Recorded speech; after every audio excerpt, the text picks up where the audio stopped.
Students, company accounts में आज मैं आपको करवाऊंगा methods of issue of share, अंशों को जारी करने की विधियां। ठीक है, कि अंशों को किस तरह से जारी किया जा सकता है। सबसे पहले है इसमें ऑफर फॉर सेल, विक्रय के लिए प्रस्ताव। जब अंशों को डायरेक्ट पब्लिक को नहीं बेचा जाता है बल्कि अंशों को मध्यस्थों के मध्य थ्रू द इंटरमीडिएट या मीडिएटर्स जो है कोई सेल की जाती है तो उसको बोलते हैं ऑफर फॉर सेल। इसमें जो बड़े बड़े जो इशू हाउसेज हैं, निर्गमन गृह जिनको कहते हैं, या शेयर ब्रोकर होते हैं, अंश दलाल होते हैं, उनके माध्यम से अंशों को बेचा जाता है। ये जो निर्गमन हाउसेज हैं ये कंपनियों से एक लार्ज स्टॉक के रूप में या बड़ी मात्रा में जो अंशों को प्राप्त कर लेते हैं और आगे चलकर फिर अपनी कीमतों के आधार पर अंशों को आम पब्लिक को बेचते हैं। इससे कंपनी का जो प्रयत्न है उस अर्थात जो उसमें होने वाला लागत या समय है वो कंपनी का कम हो जाता है।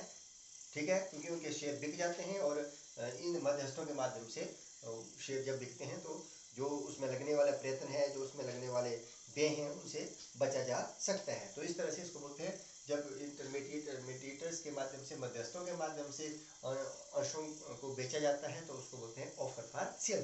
Second method is offer by circular to share holders.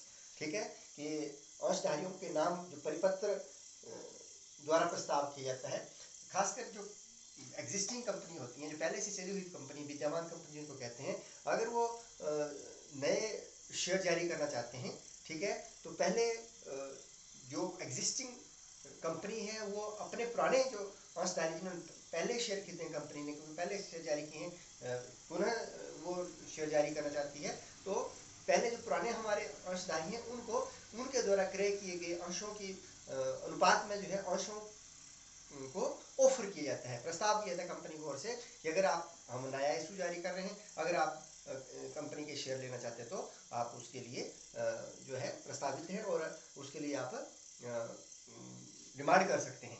लेकिन अगर वो जो एग्जिस्टिंग पार्टनर जो कंपनी के शेयर होल्डर है वो उन अंशों को लेने से मना करते हैं तो उसके बाद में फिर कंपनी किसी को भी जो है अंशों को जारी करती है। तो सबसे पहले जो एग्जिस्टिंग कंपनी है वो जो पुराने शेयर होल्डर हैं उनको परिपत्र के द्वारा या सर्कुलर के द्वारा जो है उनको नोटिस देती है या उनको कहती है कि आप अंशों को खरीद लें, तो उसको बोलते हैं offer by circular to shareholder. Third है प्राइवेट प्लेसमेंट, निजी आवंटन कहते हैं, निजी स्थानापन्न कहते हैं इसको।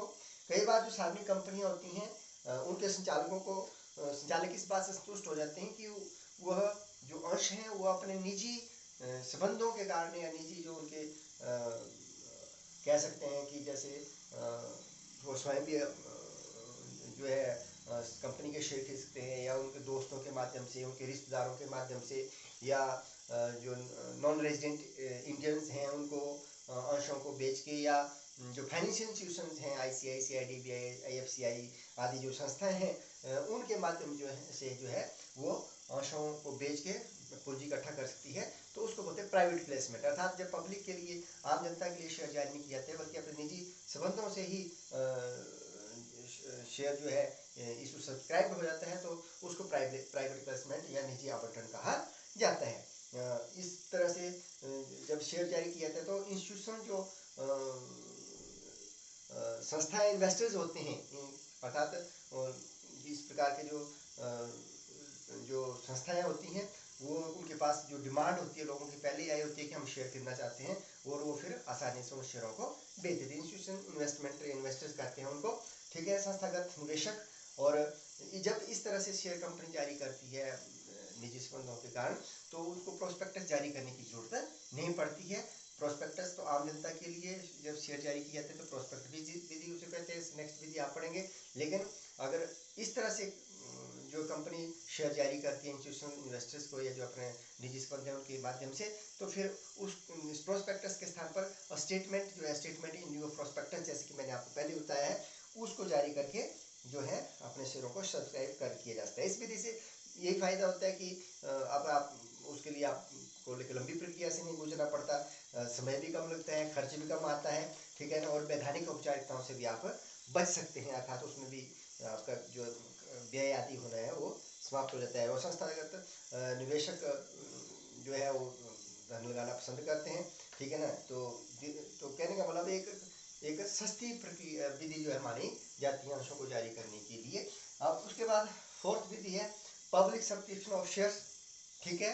अंशों का जब जनता के लिए ऑफर किया जाता है उसको प्रोस्पेक्टस मेथड भी कहा जाता है, प्रविवरण विधि भी कहते हैं। पब्लिक सब्सक्रिप्शन ऑफ शेयर, ठीक है। पब्लिक सब्सक्रिप्शन ऑफ शेयर का मतलब जनता के लिए अंशों का अभिदान करना है, अंशों को प्रस्तावित करना। आम जनता से जब कंपनी आम जनता को अंश जारी करना चाहती है, ठीक है, तो उसके लिए इस विधि का प्रयोग किया जाता है और ये सबसे अधिक प्रचलित विधि है।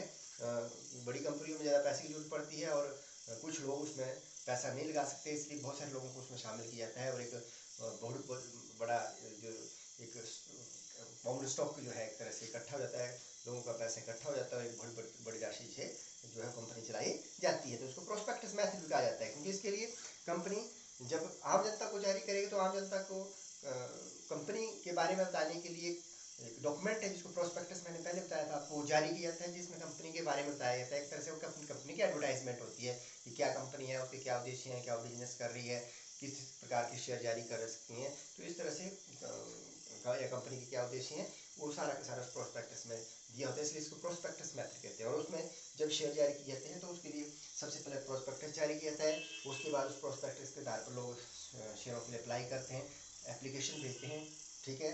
तो एप्लीकेशन को प्राप्त किया जाता है कंपनी के द्वारा, उसके बाद कंपनी के द्वारा अलॉटमेंट की जाती है और बाद में कागज में पैसा मंगवाया जाता है। एक लंबी प्रक्रिया है, इसके बारे में आपको नेक्स्ट जो लेक्चर है उसमें बताऊंगा। तो यहाँ तक मैंने आपको बताया कि किस प्रकार से कंपनी के शेयरों को जारी किया जाता है।